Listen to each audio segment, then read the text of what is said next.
Hi, I'm Tara, and this is... I'm Michael. We're from livingonadime.com. Today we're going to tell you one of the, probably, I would say the number one trick that we use to save money. I can't wait to find out. You can't. So, the number one trick that we use to save money is, do you know what it is? If I were to ask you?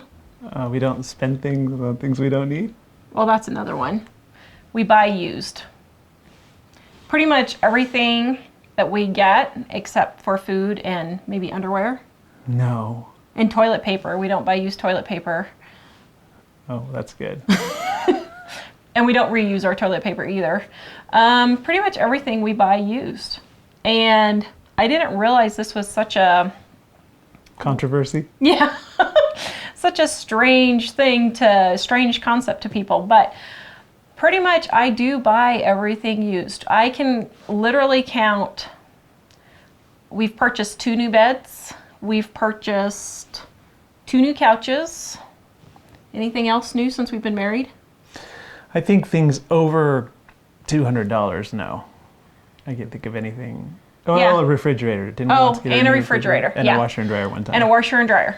And those are the only things But that's in 20 years of marriage that we've purchased brand new for furniture, appliances, rugs, lamps, anything like that. Those are about the only 5 things we've purchased. So how do we go about buying used? Well, we started because that was your background, and as newlyweds and without a lot of money, we were just thinking, how can we save as much as possible? Because we were trying to pay off $3,000 of his credit card debt. And I thought you borrowed money from your mom for your car? Yeah, but we still haven't paid her back for that yet. Oh, shh. Tell them. And so we bought a lot of used things then just because we didn't really have the money for We were trying to get out of debt, and we were determined we were going to pay off the debt.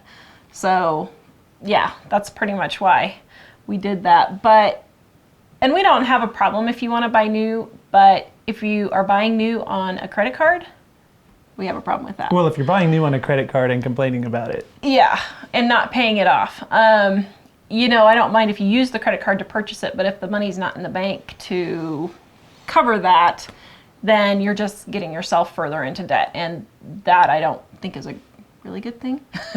Well, and even if you have the money, sometimes it's just not worth buying something new. For instance, baby clothes. We bought a couple of things of baby clothes that were new. I think one of them, since Tara's an avid gardener, we bought for our youngest a baby outfit that said Little Sprout. So it was a gardening outfit. It was a gardening outfit. Yep. But the thing is that virtually all of the outfits that our babies wore, they might wear them 5 or 6 times before they would grow out of them. And so, when you spend $20 on an outfit or more, you certainly don't get your money's worth. And they only wear it a few times, and they, of course, doesn't matter how hoity-toity you are, your kids are going to puke on their clothes, and they're going to have accidents on their clothes, and so it's not like, a used one is going to be a problem. Yeah. Some people get really freaked out about buying used baby clothes because somebody else's baby touched it. But, babies are not generally just full of disease, and if you wash them, they're clean. They're clean. Yeah. The only brand new things we buy is new underwear. I do sometimes buy new socks, and when the kids are older, when they hit about 11, 12, then from then on I get mostly new shoes, but not all the time. But just because they get worn out more and I can't find them. But I buy used shoes, which my kids have never had any foot problems wearing other kids' shoes. No diseases, nothing. I spend about $10 to $20 a year for all of the kids' clothes when they were little. Now that they're teenagers and getting older, we're probably up to, maybe $100 a year for all 4 of them. And that does not include shoes. My son's a size 14 now, so we do have to buy him special shoes, and we spend as much on one pair of shoes for him as we did all the other clothes. But, you know, we saved all the other years before, so I think I can can spend $100 on a pair of shoes for him now. But yeah, so what else do we buy used? All of our furniture, we have purchased 2 new couches. Everybody's worried about bugs. We've never had a problem with bed bugs anywhere. And some of the furniture, when we really didn't have any money, like when Mike was laid off and things like that, some was pretty nasty, I have to admit. And I had to do some cleaning on it, but it got clean. When we first moved to Idaho, we were newly married, where I was working a job that didn't pay very well. Tawra was kind of working a part-time job that didn't pay very well because of her chronic illness. And we moved out to Idaho with a job prospect for me in place. When I got out there, they sort of changed the plan and the job wasn't really available. Oh. And then there was a big flood and wiped out all the roads out of our towns. So we got there and we had no furniture. We had no furniture. We had virtually no money. We had driven out to Idaho like the Beverly Hillbillies on the back of a beat-up old pickup in the snow. It was a nightmare. So we got used furniture from friends of my cousin that we knew there, and they had given it to us. And there was a bed. It was free, so we weren't going to complain. But it was pretty disgusting. And I think the person that had it before was a heavy smoker, and it smelled pretty strong, and we just didn't work well with that. It did stink to high heaven. But we just bought a mattress cover, one of the zippered mattress covers, and stuffed it in there. And sealed plastic bag thing, really. Yeah. And so that took care of it, and we slept on that for a couple of years. It slept okay, but it kept the smell contained, and the guy didn't have a disease or anything. But I think we probably treated it with something before we. Yeah, I disinfected it with Lysol and everything before we used it. But we did do some kind of desperate things. But even now that we're doing better, I still get pretty much everything used. To me, with 4 kids. They're jumping on the chairs. We've got 3 cats and a dog. They're scratching everything. I try not to let them scratch it, but I try not to let the kids ruin the furniture, but it happens. And so for me, It doesn't matter how much you say, who did it? They're never, ever going to not do it. And the thing is, if you have 1 kid and no pets, you know who did it if it wasn't you. But when you have 4 or 5 kids and quite a number of pets, then you'll never find out who did it, and it's really difficult to police that. And it's a lot less stress just to say, we spent $20 on this chair instead of $200. Who cares? We'll throw it away when we're done. And frequently the chair, usually most of the furniture looks like we bought it new when we get it for $20. A few things haven't, but sometimes those become the cat chair. Like we have a chair we call the cat chair. It's the one chair we let them scratch on, and it's in a place where nobody sees it, and pretty much nobody sits on it. And we got it for free, though, so we don't have to buy a $50 cat scratching post. They use this free chair, and, we're not out anything, and we'll throw it away when we're done.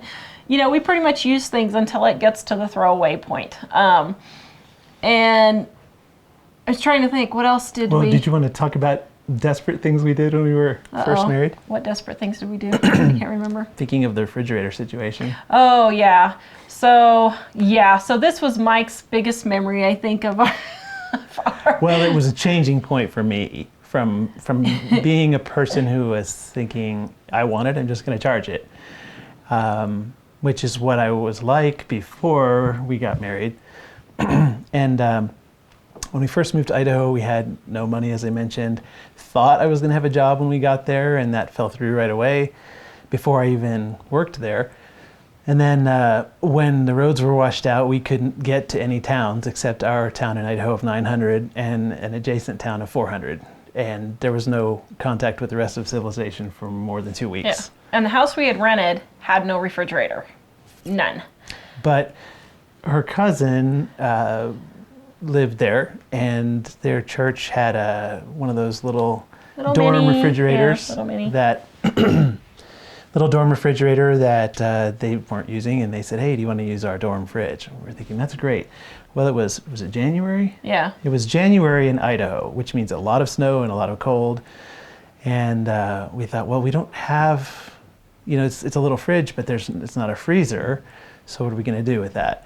So we stored the food that needed to be cold in the fridge, and then we put freezer stuff outside in a shed. And all the extra stuff that wouldn't fit in the fridge too, pretty much, yeah. So there was a shed in our garage, and we had a box, and it seemed like it was relatively safe, but we did have some, I think we had splurged and gotten some steaks, some kind of low... Round steak, yeah. It was a low cost steak, but for us it was significant. We didn't buy round steak very often, but I did get some that day. And I think one night a cat got into our shed, and we looked, and there were teeth marks all in that round steak, and we were thinking, we just kind of labored over it for a while because I wasn't happy. Really, my income at the time, well, we didn't have any income. Yeah. But just at the very first job I got, as soon as the roads were open, it was like $6 an hour. So it was very, very low. And we labored over that, looking at that, thinking, oh, hate to let that go to waste. All that good round steak. That cat ate it, and there's teeth marks in it, and that's just disgusting. But eventually we kind of sucked it up and said, we're just going to cut off the teeth marks and realized that the cat juices weren't going to ooze all through the entire piece of meat. And that was a total change. So we cut off the bite marks, and then we cooked it, and we made beef stroganoff. And it was good, and we didn't die. No, but we're still here, so, 18 years later. And we were still, even after I got a job, it took us a while to get sort of stable. And so when it got warmer outside and it was no longer cold enough to use the outside for a freezer, we turned that little refrigerator down really cold. And we said, now this is the freezer. And then we put the things in the shed that were just refrigerator items, because the refrigerator has to be 40 degrees or less. And so we just kept track of that to make sure that that was going to be okay. Yeah. So that was our desperate days. Nowadays, sometimes people will say, like when we moved from Kansas, we had a person who saw a picture of our pretty nice house. I mean, it was a nice... That we had spent a lot of time fixing up. It was nice... We spent a lot of time painting and putting in fences and gardens. And it was a nice house that most Americans would consider pretty modest, but it was a nice house for us. And some of our followers are ultra tightwad because they have to be.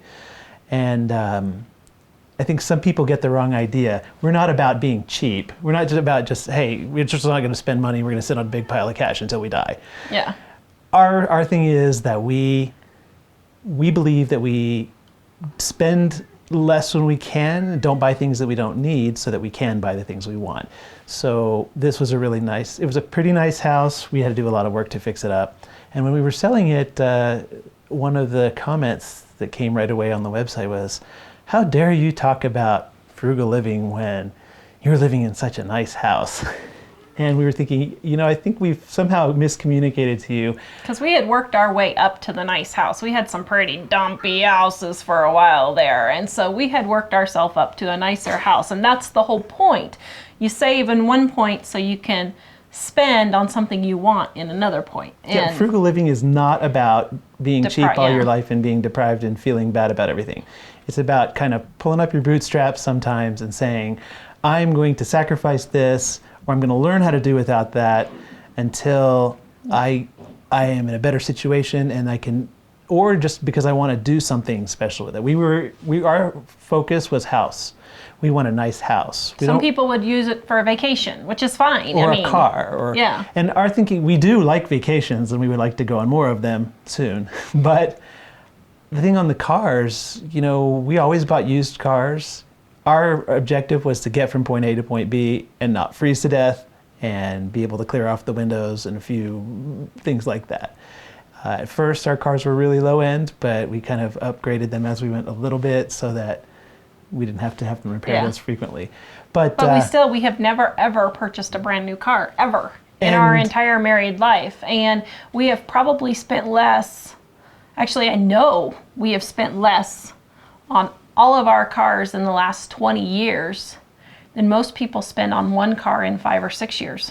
So. And the thing is that a lot of people we know appear to be living at the same standard of living as us, but we get to talking to them and we find out, oh, you have 2 car payments and you have mortgages for all this stuff. $50,000 in credit card bills and $200,000 in student loans. And and just a ridiculous amount of costs that we have tried to avoid.